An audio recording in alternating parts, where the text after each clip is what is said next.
Hey there, Zelda fans. Amanda Van Heil here with Zelda Universe for another episode of Zelda Weekly.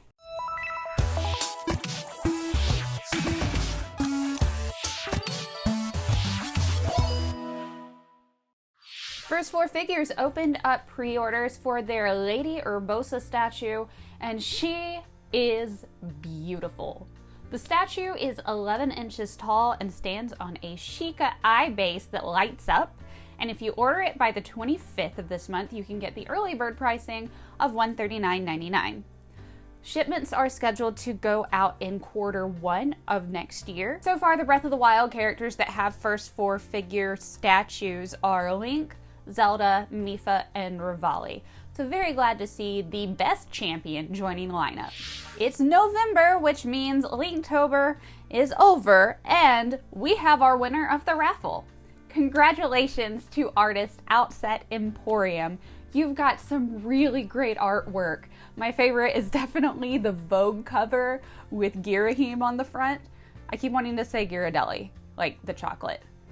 No, I want like a chocolate sundae or something. Anyways, that's beside the point. You can visit OutsetEmporium's DeviantArt page to check out more artwork or add some to your own collection by visiting their Etsy page.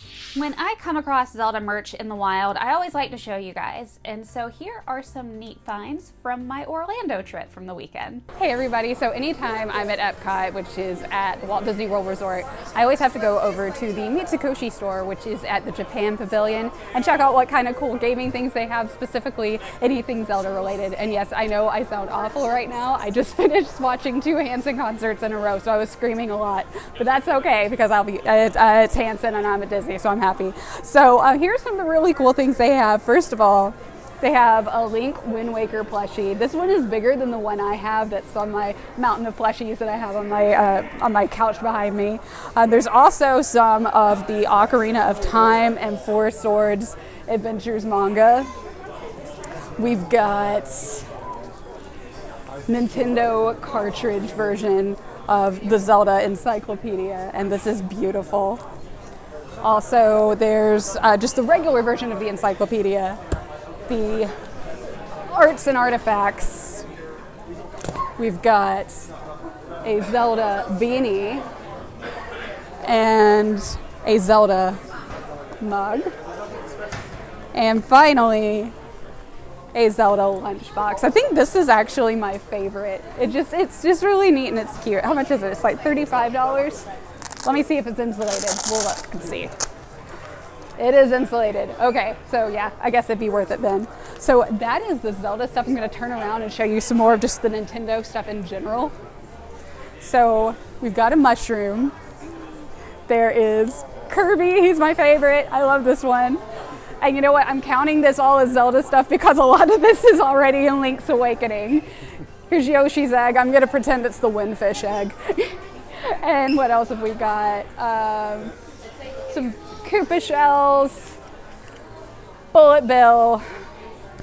Got any other cool Nintendo stuff? 1-ups. And that is pretty much it. There's also a ton of like Pokemon. Like behind me, you can see there is a giant Pikachu. Also, there's some Animal Crossing plushies over here and even more Pokemon. Got Tom Nook and KK Slider. And also Luna, which has nothing to do with Zelda, but that's okay because it's adorable and I love her. Thanks, Amanda, from a few days ago. Also, just wanted to say that Hanson did play the Mario Underground theme during one of their shows, and I absolutely rocked my Hanson Triforce earrings. If only one day they'll play Zelda. Hanson fans will catch the Easter egg I left in there. Last episode, I swapped things around and gave you guys the chance to ask me anything. So here's what you asked. Now, a lot of you asked how I got into Zelda and what are some of my favorite Zelda memories.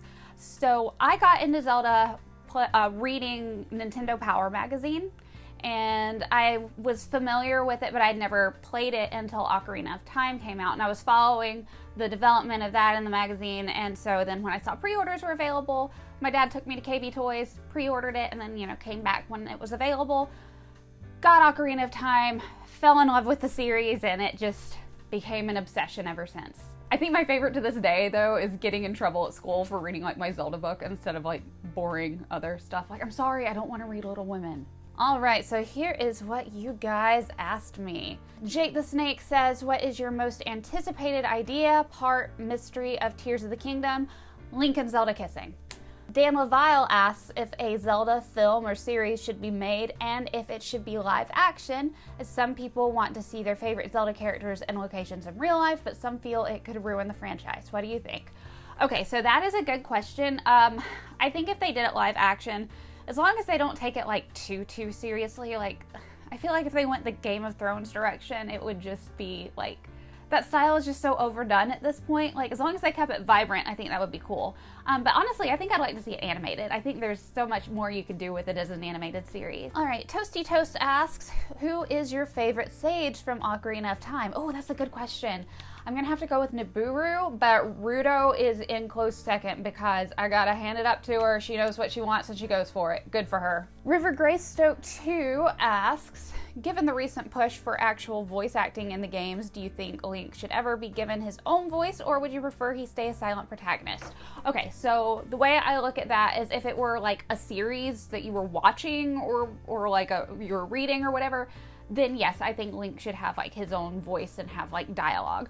I kind of like it in the game where he doesn't really say like a lot. I think if he were to have a voice, I think a nice medium would be to go like the Byleth route or the Ren route in Persona 5, where they'll say like a few little phrases, but not enough to where like you're watching a full cutscene movie. I think the way they've got it is just right, and I think if they went that route with the Zelda game, that would be perfect. And then finally, Emma Miller asks, favorite Z-Link moment? Oh, so many good ones. I'm gonna have to say though, Skyward Sword, when they were holding hands after like she got freed from like the amber stuff or whatever it was. That scene was just so freaking cute. All right, so my question for you guys for next week, since I just enjoyed a whole bunch of theme parks, my question for you is, and I don't know if I've asked you guys this question before, but you know what? I'm asking it again because this time I'm reading your answers. What kind of Zelda attraction at a theme park would you like? I mean, it can be anywhere from like coasters to dark rides to meet and greets to shows, all sorts of theme park experiences. What would you like to see? Let me know, and I'll read some of my favorite answers out on next week's show. All right, well, that's all for this week, everybody. Thank you so very much for watching. Make sure to follow us on our Twitch channel, Zelda Universe TV. I'm Amanda Van Heil, and I'll see you guys soon.